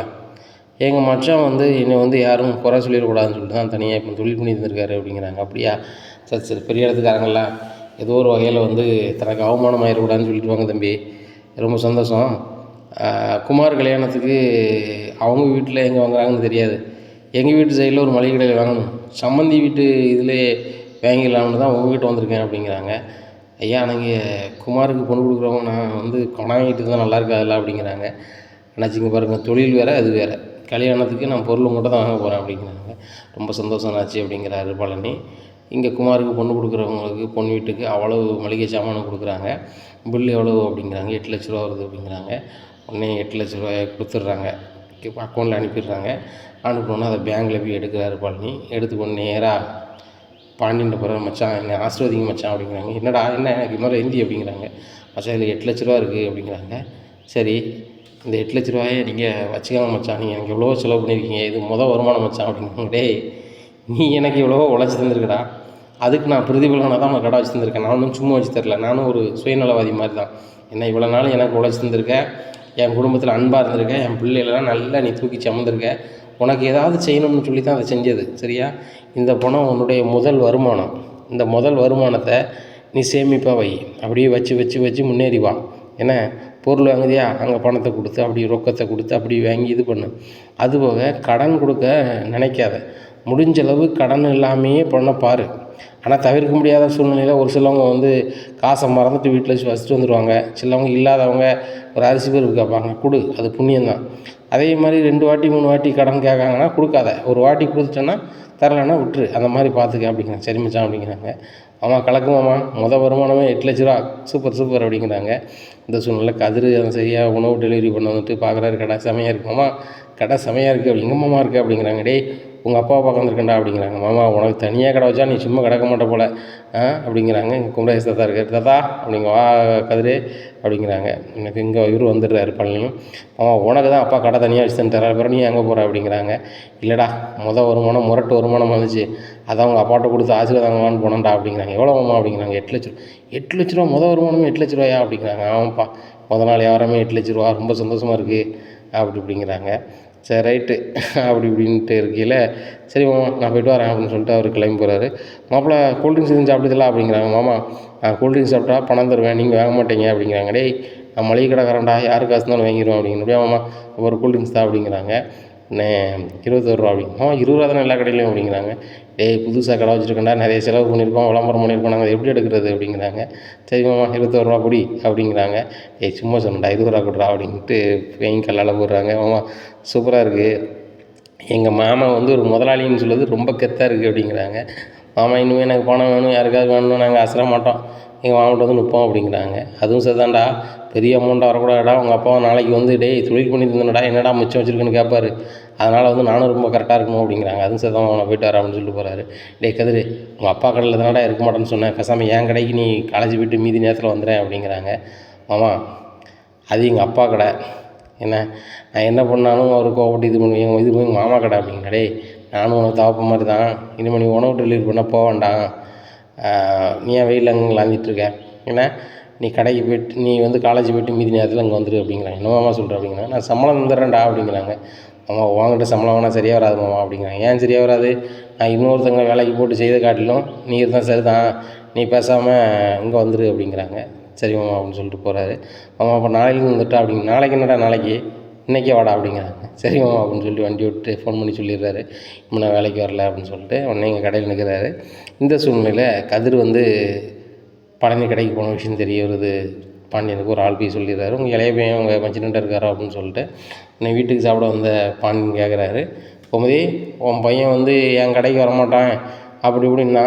யாருங்க அப்படிங்கிறாங்க. யார் சொல்லுவா, கதிர் தான், வரமாட்டான் வைக்க மாட்டான்னு சொன்னான். இப்போ அவன் மாமா கடையில் போயிருக்கான் அப்படிங்கிறாங்க. ஏங்க அவன் கடைக்கு வரதையோ வைக்கிறதையோ அவன் கேவலமாக பேசலைங்க, உங்ககிட்ட சமாளிக்க முடியாது அப்படின்னு தான் வரலை அப்படிங்கிறாங்க. ஓ மாமன்ட்ட சமாளிச்சிடலாம், அவன் மாமன் சிரிச்சுக்கிட்டே சம்பளத்தை கொடுத்துருவான், அவன்கிட்டையும் வேலையை செஞ்சு ஒழுங்காக வேலை செஞ்சு சம்பளம் வாங்க சொல்லு அப்படிங்கிறாங்க. அதை அவங்க பார்த்துப்பாங்க அப்படிங்கிறாங்க. நான் சும்மா தண்டி சொல்லுதேன், அவன் வந்து என்கிட்ட வர மாட்டேங்கான், ஆனால் என் மாமன்ட்ட போயிருக்கான், சரி நல்லா இருந்தால் சரி தான் அப்படிங்கிறாங்க. இங்கே ராஜி நினைக்காங்க, முதல்ல நம்ம வீட்டுக்காரரை பேசுகிற மாதிரி பேசினாங்க, கடைசியில் நம்ம மாமா வந்து வீட்டுக்காரரை ரொம்பலாம் ரசனையாக பேசுகிறாங்க அப்படின்னு சொல்லிட்டு மனசுக்குள்ள நினைக்காங்க. என்ன ராஜி மாமா பேசுகிறது ஒட்டு கேட்க அப்படிங்கிறாங்க. ஒட்டு கேட்கலக்கா, முதல்ல வந்து ரொம்ப கோவப்பட்டார், எப்படி வந்து பழனி கடைக்கு வந்து கதிர் போய் நிற்கலாம், என் கடைக்கு வர மாட்டேன்னு சொன்னவன் அப்படி இப்படின்னு சொன்னார். அதுக்கப்புறம் சிரிச்சுக்கிட்டே சொல்லுவார் மாமா, சரி இங்கே ஒரு ஆட்டில் அங்கேயாவது போகிறானே, என் மாமனுக்காக ஹெல்ப்ஃபுல்லாக இருக்கட்டும், ஆனால் என் மாமன் சம்பளம் கொடுக்காட்டு நம்ம நைஸாக உன்கிட்ட தரேன் நீ கொடுத்துரு அப்படின்னு சொல்லுதாரு அப்படிங்கிறாங்க. ஆமாம் எப்படியா சொல்கிறாரு அப்படிங்கிறாங்க. ஆமாக்கா வெளியே தான் மாமா ரொம்ப பில்டப்பாக இருக்கார், உள்ளுக்குள்ளே மனசில் வந்து ரொம்ப தங்கமான ஆளாக தான் இருக்கார் அப்படிங்கிறாங்க. தங்கமான ஆளாக தான் நான் பார்த்தியே, இந்த ஹோம் டியூஷன் எடுக்கிற விஷயம் மட்டும் தெரியட்டும், இந்த தங்கமான ஆள் முகமே மாறிடும் அப்படிங்கிறக்கா, தயவுசெய்து நீ சொல்லி கொடுத்துறாதக்கா அப்படிங்கிறாங்க மீனாக்கிட்ட ராஜி. இது மீனா சொல்கிறாங்க, மாமாவை புரிஞ்சிக்கவே முடியாது, அது ஒரு வித்தியாசமான புத்தகம் அப்படிங்கிறாங்க. இந்த சூழ்நிலையில் பாண்டியன் வந்து ஒரு கட்டட ஒப்பந்ததாரருக்கு ஃபோன் அடிக்கிறாங்க. ஃபோன் அடித்து அண்ணாச்சி கொஞ்சம் வீட்டு வரைக்கும் வந்துட்டு போங்க அப்படிங்கிறாங்க. வரேண்ணாச்சி அப்படின்னு சொல்லிட்டு பாண்டியனே அப்படின்ட்டு வராங்க. மாமா உள்ளே இருக்காங்க அப்படின்னு சொல்லிட்டு, மாமா உங்களை பார்க்க யாரோ வந்திருக்காங்க அப்படிங்கிறாங்க. வாங்க அண்ணாச்சி உட்காருங்க. சரி அண்ணாச்சி, மாடியில் ஒரு 4 ரூம் கட்டணும், அதுக்கு எவ்வளோ வரும் என்ன வரும் அதை பார்க்கணுமே அப்படிங்கிறாங்க. சரி வாங்க பார்ப்போம் அப்படின்னு சொல்லிட்டு மாடியில் போய் பார்க்குறாங்க. பார்த்தோன்னே என்னக்கா எதுவும் வீடு கட்ட போகிறாங்களா மாடியில் அப்படிங்கிறாங்க. தெரியலடி, எனக்கு என்ன தெரியும், நானும் உங்களோட தானே இருக்கேன் அப்படிங்கிறாங்க மீனா. அத்தை என்ன அப்படிங்கிறாங்க. தெரியல அப்படிங்கிறாங்க. என்னத்தை இந்த வீட்டினுடைய தலைமை ஆள் நீங்கள், உங்களுக்கே தெரியலையா அப்படி. எனக்கு என்னடி தெரியுது, மாமா எல்லாத்தையுமே சொல்ல மாட்டார்ல அப்படிங்கிறாங்க. பழனிக்கு கடை ஆரம்பிக்கும் போது கூட அங்கே போய் தான் எனக்கே தெரியும் அப்படிங்கிறாங்க. அப்படியா சொல்கிறீங்க அப்படிங்கிறாங்க. சரி வாங்க என்னென்னு பார்ப்போம் அப்படிங்கிறாங்க. சரி ரைட்டு, எவ்வளோ வரும் அப்படின்னு கேட்குறாங்க. ஆச்சு நீங்கள் சொல்லுறதை வச்சு கணக்கு பண்ணி பார்க்கும்போது ஒரு 15 லட்ச ரூபா வரும் அப்படிங்கிறாங்க. சரி இந்த 15 லட்ச ரூபாய் நான் இப்போமே தர்றதா அப்புறம் தர்றதா அப்படிங்கிறாங்க. நீங்கள் தந்தால் நல்லது தான் அப்படிங்கிறாங்க. அக்ரிமெண்ட்டை போட்டு கொண்டு வாங்க, நான் தந்துடுறேன், நீங்கள் வேலையை இன்றைக்கே ஸ்டார்ட் பண்ணுங்கள் அப்படிங்கிறாங்க. ஆனால் நீங்கள் இன்றைக்கி அக்ரிமெண்ட் இன்னொரு 10 நிமிஷத்தில் நான் டைப் பிடிச்சி கொண்டு வரேன், நீங்கள் கையெழுத்து போட்டுருங்க, அட்வான்ஸ் கொடுத்துருங்கண்ணே அப்படிங்கிறாங்க. சரி ரைட்டு, 2 விட்னஸையும் வர சொல்லுங்கள் அப்படின்னு சொல்லிட்டு பாண்டியன் 2 பேர் வர சொல்கிறாங்க. வெளியிலேருந்து வர சொன்னோன்னே அந்த கான்ட்ராக்டுக்கார்ட்ட 15 லட்ச ரூபாய் கொடுத்து அக்ரிமெண்ட்டும் போட்டுக்கிறாங்க. போட்டுட்டு சரிண்ணே ஜல்லி மண்லாம் இன்றைக்கி வர சொல்லிடுறேன்னு சொல்லிட்டு அவர் ஃபோன் அடிச்சு சொல்கிறாரு. ஜல்லி மண்லாம் வந்து வீட்டு முன்னாடி இறக்குறாங்க. இங்கே சக்திவேலுக்கு சரியான கடுப்பாகுது. நம்ம வீட்டில் கல்யாணம் வச்சுருக்கோம், இங்கே என்னன்னா இவன் வந்து நம்ம கல்யாணத்தை கெடுக்குது மாதிரி ஜல்லி மண்ணெல்லாம் தெருவில் அடித்து போட்டிருக்கான்னு சொல்லிட்டு கத்துறாரு அங்கேருந்து. டேய் ஏற்று வீட்டுக்காரா அப்படிங்கிறாங்க. இங்கே பாண்டியன் வெளியே வராரு. இப்போ என்ன பிரச்சனைன்னு தெரியலேன்னு சொல்லிட்டு எல்லோரும் வெளியே வராங்க. என் வீட்டில் ஃபங்க்ஷன் நடக்கும் போது நீ உன் வீட்டு முன்னாடி ஜல்லி மண்ணெல்லாம் அடித்து வச்சுருக்க, அசிங்கப்படுத்த தான் பண்ணுறியா அப்படி இப்படிங்கிறாங்க. ஐயா யாரையும் அசிங்கப்படுத்துக்கு யாரும் செய்யலை, என் வீட்டில் கட்டட வேலை செய்யணும் அதுக்காக கொட்டி வச்சுருக்கேன், உங்கள் வீட்டில் வீடு கட்டையில் மொத்தத்தில் கொட்டி வச்சுருந்தீங்க, அப்போ நான் எதுவும் சொன்னேன்னா அப்படிங்கிறாங்க. யோ அந்த நேரம் இந்த நேரம் ஒன்றியா அப்படின்னு சொல்லி சக்திவேல் வந்து பாண்டியன் பேசுகிறாங்க. இன்னும் கோமதி சொல்கிறாங்க, இது ரோடு, யாருனாலும் எதனாலும் கொட்டலாம், சரியா அவன் வேலையை பார்த்துட்டு போ அப்படிங்கிறாங்க. ஆளில் அது உள்ள நிறைய அமலம் பண்ணிச்சான், உனக்கு வந்து நேரத்தை பாரு அப்படின்னு சொல்லிட்டு சக்திவேல் வீட்டுக்குள்ளே போயிடுறாரு. அண்ணே இந்த பாண்டி ரொம்ப கடுப்பு கிளப்புறாண்ணே அப்படிங்கிறாங்க. என்னடா கடுப்பு கிளப்புறான் அப்படிங்கிறாங்க. அவன் வீட்டுக்கு முன்னாடி செங்கல் மண்ணெல்லாம் அடிச்சு வச்சுருக்கான், நாளைக்கு நம்ம கல்யாணம் வீட்டில் பந்தல் கிந்தல் போட்டு அங்கே இருந்து பார்க்க அசிங்கமாக இருக்குமாண்ணே அப்படிங்கிறாங்க. டேய் அவன் வீட்டு முன்னாடி என்னத்தையும் போட்டு வச்சுருக்கான், போட்டு போகிறான், இப்போ எதுக்கு அவன் போட போகிறான், அவனுக்கு வீட்டு வேலை தான் எல்லாம் முடிஞ்சுட்டு அவனுக்கு அப்படிங்கிறாங்க. ஏதோ மாடியில் ரூம் போடுவோம் நினைக்கமுண்ணே, ஜல்லி மண்ணெலாம் கொட்டி வச்சுருக்கானுங்க அப்படிங்கிறாங்க. சரி அவன் வீட்டு கதை அவன் கதை விடு அப்படிங்கிறாங்க. ராஜி பாட்டி சொல்கிறாங்க, சக்திவேலு சின்ன பையன் மாதிரி பண்ணிகிட்டு இருக்காத, நாளைக்கு உன் மூணுக்கு கல்யாணம் ஆக போகுது, மருமக வருவோம், நாளைக்கு பேரம்பத்தியும் வர போகிறாங்க, இனிமையாவது பக்கம் வேணும்டா, அவங்க வீட்டுக்கு முன்னாடி என்ன செய்கிறாங்க, நம்ம வீட்டுக்கு வர பாதையை மறைச்சிருக்காங்களா அப்படிங்கிறாங்க. அதெல்லாம் இல்லை தான் அப்படிங்க, அப்புறம் என்ன விடு அப்படிங்கிறாங்க. அங்கே கிளவி பார்க்குறாங்க, ஜல்லி மண்ணெலாம் அடித்து போட்டுருக்கு. உடனே பழனிக்கு ஃபோன் அடிச்சு கேட்குறாங்க, டேய் பழனி அப்படிங்கிறாங்க. எங்கெல்லாம் இருக்க அப்படிங்கிறாங்க. கடையில் இருக்காதா அப்படிங்கிறாங்க. இல்லை எதிர்த்த வீட்டில் உங்கள் மச்சான் வீட்டில் வந்து ஜல்லி மண்ணெலாம் அடிச்சிருக்கா அவ்வளோ கோமதி வீட்டில், என்ன கதை அப்படிங்கிறாங்க. எனக்கு என்ன தெரியும், நான் காலையில் கடைக்கு வந்துட்டேனே அப்படிங்கிறாங்க. இரு நான் என்னென்னு கேட்குறேன் அப்படின்னு சொல்லிட்டு நேராக கோமதிக்கு ஃபோன் அடிக்கிறாங்க. உடனே ஃபோன் அடிச்சு, அக்கா என்ன நடக்குங்க அப்படிங்க. எனக்கும் ஒன்றும் புரியலடா, உங்கள் மச்சான் திடீர்னு ஒரு கட்டடம் ஒப்பந்ததாரரை வர சொன்னார், அவரும் வந்தார், வந்து மாடியில் அளந்துக்கிட்டு பார்த்துட்டு 15 லட்ச ரூபா வரும்னாரு. உங்கள் மச்சான அக்ரிமெண்ட் போட்டு 15 லட்ச ரூபாய் உடனே கொடுத்துட்டாரு, என்கிட்ட வாங்கி கொடுத்துட்டாரு. இப்போ அவங்க ஜல்லி மண்ணெலாம் அடிச்சிருக்காங்க. வீட்டு வாசலில் வந்து உங்கள் இளையனொன்னா வந்து சவுண்டு விட்டார். சவுண்டு விட்டோன்னே என் வீட்டு வாசலில் தானே நான் கட்டி வச்சுருக்கேன், உனக்கு நான் வேலையை பாருன்னு மச்சான் சொன்னார், சாப்பிட வந்தார். சொன்னோன்னே அவங்க நம்ம அண்ணன் வந்து நேராக வீட்டுக்குள்ளே போய்ட்டு நான் இவ்வளோ நடந்துச்சுடா அப்படிங்கிறாங்க. ஓ அதான் ஆத்தா வந்து எனக்கு ஃபோன் பண்ணி கேட்டுச்சா அப்படிங்கிறாங்க. அம்மா அவன்கிட்ட கேட்டாங்களடா அப்படிங்கிறாங்க. ஆமாக்கா அம்மா ஃபோன் பண்ணி கேட்டுச்சு, என்ன ஜல்லிமண்லாம் குடிச்சிருக்கோம், என்ன கதை அப்படின்னு கேட்டுச்சு, அதான் கேட்க அவங்ககிட்ட அப்படிங்கிறாங்க. சரி மாடியில் ரூம் கட்ட போகிறோன்னு சொல்லு, நீ கடைக்கு போய்ட்டு வருவல, உன்னை வந்து ரெஸ்ட் எடுக்க வைக்க உனக்கு வந்து மொட்டை மாடியில் படுத்தா நல்லா இருக்காது, கடையில் ரொம்ப அசந்து போயிடுவேன், அதனால் நைட்டு வந்தால் ஒரு ஏசியில் தூங்கிட்டாங்கன்னா கொஞ்சம் ஆறுதலாக இருக்கும் அப்படின்னு நினைக்காரு அப்படிங்கிறாங்க. ஏக்கா எனக்காக ஏக்கா ரூம் கிட்டுதாரு மச்சான் அப்படிங்கிறாங்க. அப்புறம் யாருக்காக கட்டுதாரு, கீழே தான் எல்லாருக்கும் ரூம் இருக்குல்ல, உனக்கு தான் ரூம் இல்லை அதான் கட்டுதாரு அப்படிங்கிறாங்க. உண்மையிலே மச்சான் ரொம்ப தங்கமான ஆள் மச்சான் அம்மாக்கா அப்படிங்கிறாங்க. டேய் உங்கள் மச்சான் என்றைக்கு தங்கம் தான்டா, சில நேரம் அவர் கோவத்தில் பேசுவார் அவ்வளோதான், சரி வை எங்கள் மச்சான் கூப்பிடுதாரு அப்படிங்கிறாங்க. உன்னை எங்கே அப்படிங்கிறாங்க. சரி நான் கடைக்கு போய்ட்டு வரேன், நாளையிலேருந்து வீட்டு வேலையை ஆரம்பிப்பாங்க. அந்த சைடில் கூடி வேலை செய்கிறவங்கள போக சொல்லியிருக்கேன். வீட்டுக்கு அதுக்கு இடைஞ்சிருக்காது. அவங்களுக்கு காப்பி டீ எதுவும் போட்டு கொடுக்கணும்னா போட்டு கொடு கோமதி.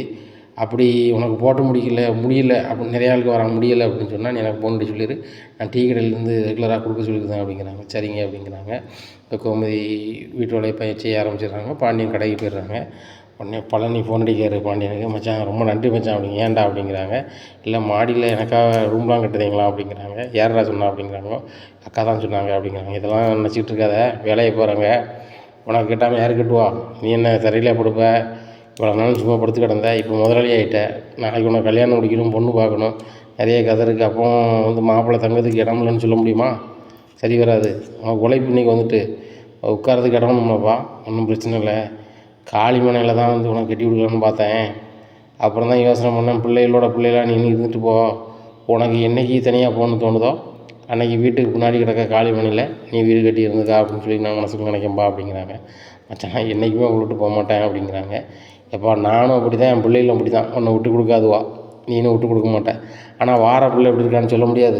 அப்படியே அந்த பிள்ளைக்கு கூட்டு குடும்பத்தில் இருக்க மனம் இல்லைன்னா அந்த காளிமனையில் வீடு கட்டியிருங்க. ஆனால் இப்போதைக்கு கல்யாணம் முடித்து உன் பொண்டாட்டி சொல்லுது வரைக்கும் நீ இங்கேயே இருக்கலாம், ஒன்றும் பிரச்சனை இல்லை. எத்தனை வருஷம் ஒன்றும் இருக்கலாம், ஒரே வீட்டில் சாப்பிடலாம் வைக்கலாம், அது பிரச்சனையே கிடையாது. நீ தனியாக மளிகை கடை வச்சுருக்கன்னா உன் வருமானத்தை கொண்டு வந்து வீட்டுக்கு கொடுக்கணும் அவசியமே இல்லை. உன் அக்கௌண்ட்டில் தான் அதை சேர்க்கணும். உன் தொழிலை நீ டெவலப் பண்ணதுக்கு என்ன வழியோ அதை மட்டும் பாரு. என் பிள்ளைக்கு நாளைக்கு தொழில் பண்ணால் அப்படி தானே சொல்லியிருப்பேன், அதே மாதிரி தான் உனக்குன்னு சொல்லுவேன் அப்படிங்கிறாங்க. ரொம்ப நன்றி மச்சான் அப்படின்னு சொல்லிட்டு போனேன். நன்றிலாம் சொல்லிட்டு போனோம் எங்கள் வியாபாரத்தை பாரு அப்படிங்கிறாங்க. சரி மச்சான் அப்படிங்கிறாங்க. என்னப்பா என்ன நடக்குது அப்படிங்கிறாங்க. தாத்தா மாமா அப்படிங்கிறாங்க. தாத்தாவா மாமா? நீங்கள் எனக்கு மாமா இல்லை அப்படிங்கிறாங்க. சொல்லு அப்படிங்கிறாங்க. இந்த மாதிரி எனக்காக மாடியில் எங்கள் மச்சான் வீடு கட்டுதாரா அப்படிங்கிறாங்க. பத்தியாப்பா உங்கள் மச்சானை நீங்கள் என்னமோ சொன்னீங்களே, உங்கள் மச்சான் யாரையுமே புரிஞ்சிக்க மாட்டேக்காரு, சம்பளம் தர மாட்டேக்காரு அப்படி இப்படின்னு சொல்லிட்டு பாரு, இன்றைக்கி உனக்கு 25,000 செலவு பண்ணி கடை வச்சு கொடுத்துருக்கான். அங்கே 15,000 செலவு பண்ணி வீடு கட்டுதான். எல்லாம் உங்களுக்கு தானேப்பா. நாளைக்கு சரவணா ஒரு தொழில் பண்ணால் விட்டு கொடுக்க போகிறானாப்பா? விட மாட்டான்ப்பா. அவன் அப்படி தான், ஏதாவது கோவப்படுதாங்கன்னா ஏதாவது மனசில் நினைக்கிறான் டப்புன்னு சொல்லிடுவான். என்ன ஏதுன்னு யோசிக்க மாட்டான்.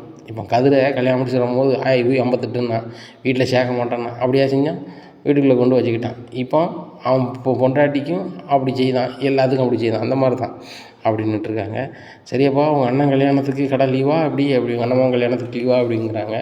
அதிகம் மச்சாண்ட தான் கேட்கணும் அப்படிங்கிறாங்க. மச்சாண்ட கேட்கணுமா? கடை உன் கடை தானேப்பா அப்படிங்கிறாங்க. என் கடை தான், மச்சான் தானே வச்சு கொடுத்தாரு, அவர்கிட்ட தானே கேட்கணும் அப்படிங்கிறாங்க.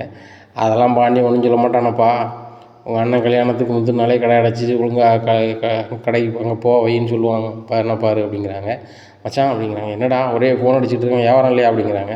எதுக்கு மச்சான், ஒரு சின்ன தகவல் மச்சான் அப்படிங்கிறாங்க. என்ன அப்படிங்கிறாங்க. இல்லை குமார் கல்யாணத்தன்னைக்கு கடை அடைக்கலாமா மச்சான் அப்படிங்கிறாங்க. இது என்னடா கேள்வி? கல்யாணத்துக்கு முந்தின நாளே கடை அடைச்சிரு சரியா? ஒரு 2 நாளாக கல்யாணத்துக்கு நீ அங்கேருந்து ஃபுல்லாக வேலை செய்ய, நைட்டு கூட எங்கள் வீட்டுக்கு வரணும்னு அவசியம் இல்லை, அங்கே தங்கிக்க, கல்யாணம் முடிஞ்ச பிறகு பையன் வா அப்படிங்கிறாங்க. சரி மச்சான் அப்படின்னு சொல்லிட்டு ஃபோன் வச்சுருக்காங்க. என்னப்பா உங்கள் மச்சான் சொன்னார் அப்படின்னு கேட்குறாங்க. குமார் கல்யாணத்துக்கு 2 நாளைக்கு முட்டியே கடை அடைச்சிருன்னு சொல்கிறாரு அப்படிங்கிறாங்க. நான் சொல்லலை, பாண்டியன் தங்கம்பா, அவன் பேர் தான் பாண்டியன், தங்கம்னு வச்சுருக்கான், அந்த அளவுக்கு உள்ள ஆள் அப்படிங்கிறாங்க. நானும் மச்சான் என்னமோ நினச்சேன், எப்படி நினைக்கிறாரு அப்படிங்கிறாங்க.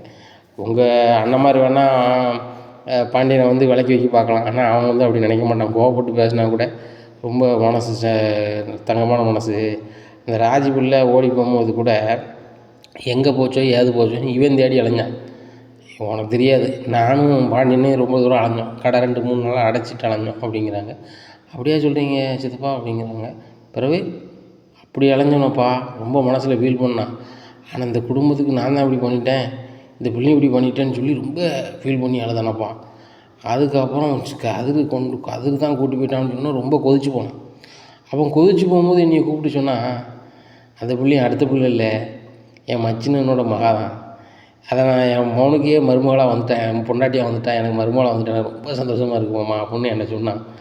எனக்கு கூட அன்றைக்கி பார்ட்டி வைக்கணும்னு சொல்லிட்டு ஒரு 1000 ரூபா எழுதுந்து, மாமா இப்போ நான் எதுவும் செஞ்சால் நல்லா இருக்காது, 1000 ரூபா தாரேன், இதை எடுத்துகிட்டு கறியை வாங்கிக்காங்க, அடுக்கறி ஏதாவது வாங்கி வீட்டில் போய் சமைச்சு சாப்பிடுவாமா, நான் பார்ட்டி கொடுத்த மாதிரி நினச்சாங்க, நான் சொன்னதை யார்ட்டும் சொல்லிதான் மாமான்னு என்கிட்ட சொன்னான்.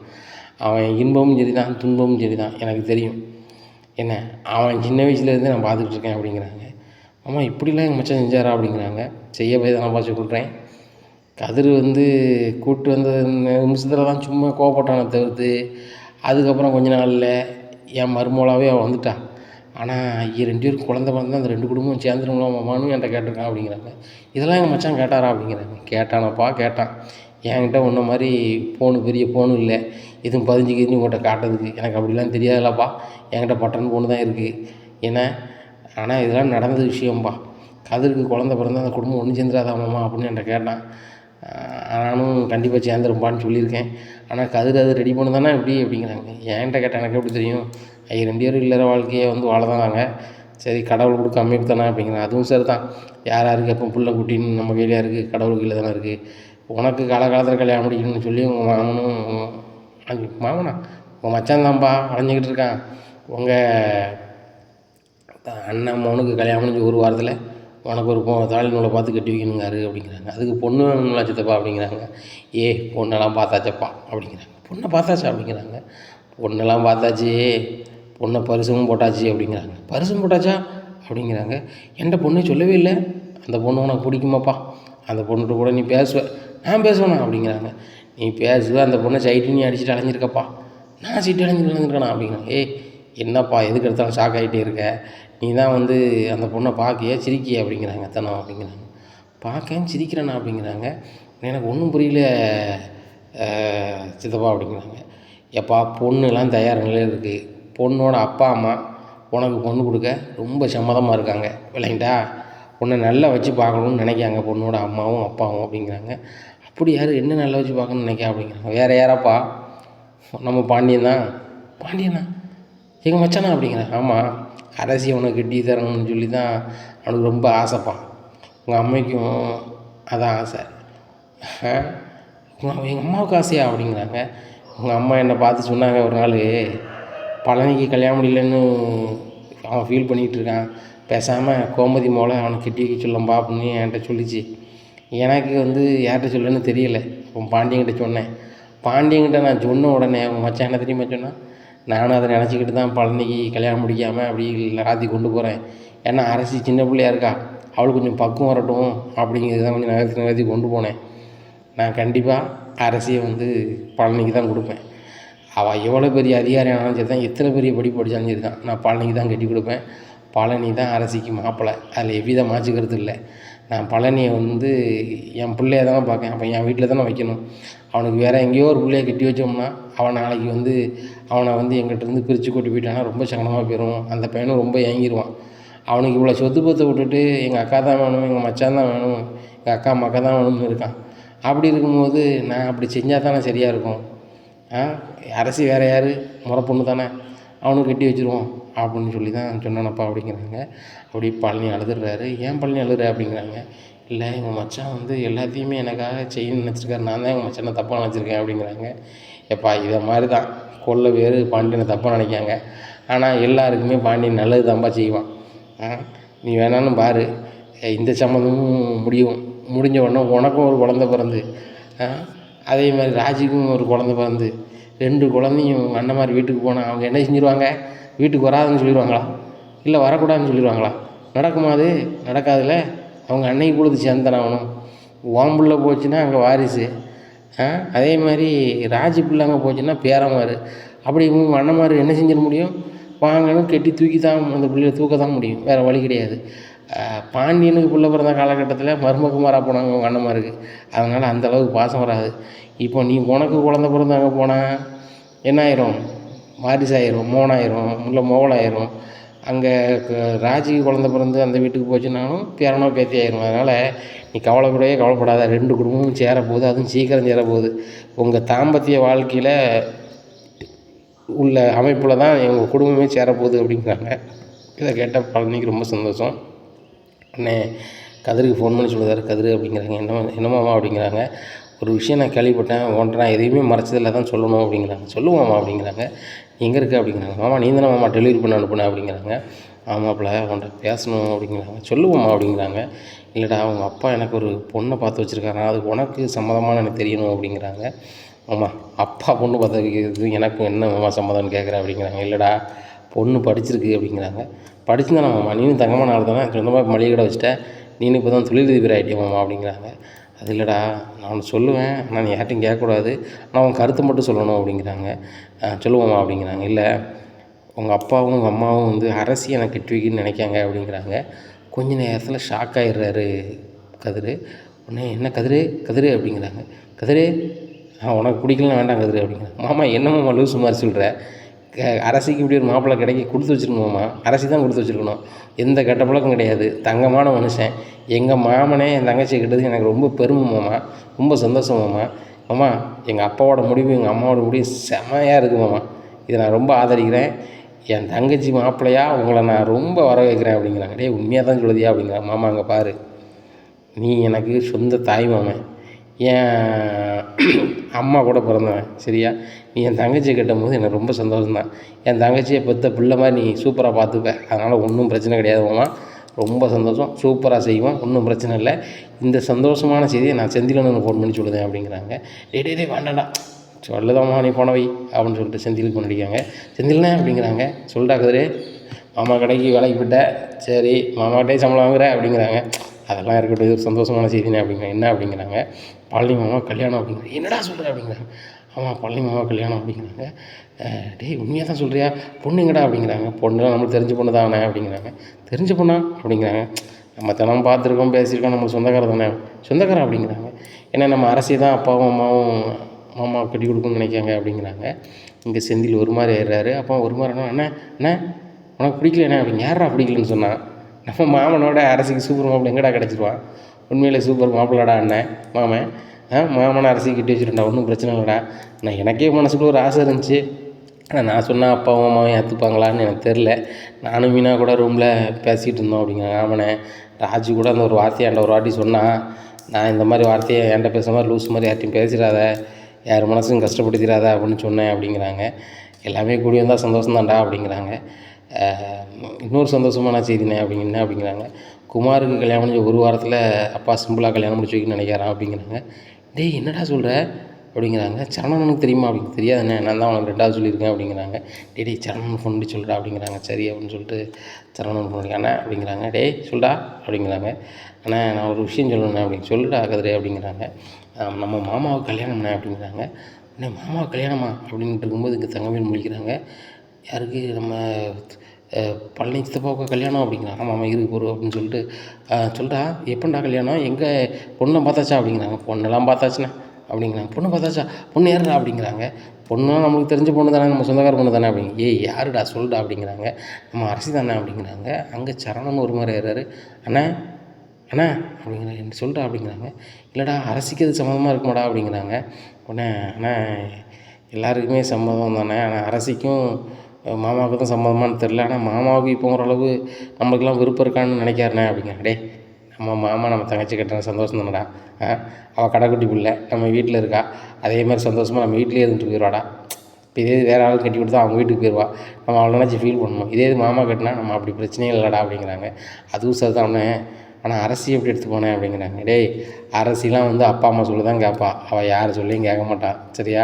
ஏன்னா அவள் கலெக்டர் ஆகணும் அப்படி இப்படின்னு சொல்லி அப்பா சொல்லிட்டு இருந்தார், இப்போ அவர் கல்யாணம் முடிச்சுக்கணும்னு நினைக்கிறா அப்படிங்கிறாங்க. டேய் ஏன்னா என்கிட்டலாம் சொல்லலை, நைஸாக குமரேச மாமாட்ட சொல்லியிருப்பார், தாத்தாட்ட சொல்லியிருப்பாங்க உங்களுக்கு, அவர் நைஸாக சொல்லியிருக்காரு மாமாவுக்கு, மாமா எனக்கு நைஸாக பாஸ் பண்ணுதாரு அப்படிங்கிறாங்க. ரைட்டு, நம்ம எல்லாமே தெரிஞ்சாலும் தெரியாத மாதிரியே காட்டிப்போம், அப்பா எப்போ சொல்கிறாரோ அப்போ நம்ம கேட்டுப்போம் அப்படின்னு சொல்லிட்டு நினைக்காங்க. உடனே சரி ரைட்டு அப்படின்னு சொல்லிட்டு இங்கே என்னது பேசுனீங்க அப்படிங்கிறாங்க. இல்லை நம்ம பழனி மாமா இருக்காங்களா அப்படிங்கிற அம்மா அப்படிங்கிறாங்க. அவளுக்கு வந்து அரசியை கட்டி வைக்கலான்னு பார்ப்போம் அப்படிங்கிறாங்க. என்னங்க நினச்சிட்ருக்கீங்க நீங்கள், அரசு என்ன படி படிச்சிருக்கா, பழனி கட்டி அவரை கட்டி வச்சு நாங்கள் நெட்டெலாம் போட்டு இதே வீட்டில் அவங்கள வைக்க போகிறாங்களா அப்படிங்கிறாங்க. ஆமாம் அப்படிங்கிறாங்க. அப்படி வச்சாங்கன்னா அவங்களுக்கு தானே சொத்து கொடுக்க வேண்டியிருக்கும் அப்படிங்கிறாங்க. சொத்து கொடுக்க வேண்டியிருக்குமா, என்ன சொத்து அப்படிங்கிறாங்க. இல்லை அவங்க இதே வீட்டில் இருப்பாங்க, நாளைக்கு சொத்து பிரிக்கணும் எனக்கும் பங்கு வேணும்னு சொல்லி உங்கள் பழனி மாமாவும் கேட்பார்ல அப்படிங்கிறாங்க. நீ லூசா நீ அப்படிங்கிறாங்க. ஆமாம் வீட்டில் இருந்து 25 லட்ச ரூபா செலவு பண்ணி உங்கள் அப்பா கடை வச்சு கொடுத்துருக்காரு, நாளைக்கு இந்த வீட்டில் கல்யாணம் முடிச்சுட்டு இருந்தாங்கன்னா நாளைக்கு குடும்ப சொத்துலேயும் ஒரு பங்கு கேட்பார்ல அப்படிங்கிறாங்க. நீ லூசு மாதிரி கண்டதெல்லாம் செஞ்சுட்டு இருக்கத, வேறு ஏதாவது வேலை இருந்தால் பாரு அப்படிங்கிறாங்க. இல்லைங்க அவங்க அப்பாட்ட நான் இது என்னென்னு கேட்க போகிறேன் அப்படிங்கிற பாரு, எங்கள் அப்பாட்ட தேவையில்லாமல் பேசாத அப்படிங்கிறாரு சரவணன். இனி என்ன நடக்கும் இந்த பாண்டியேஸ்வர் குடும்பத்தில் பொறுத்திருந்து பார்க்கலாம். நம்ம சேனலை நீங்கள் மறக்காமல் லைக் அண்ட் சப்ஸ்கிரைப் பண்ணுங்கள். நன்றி, வணக்கம்.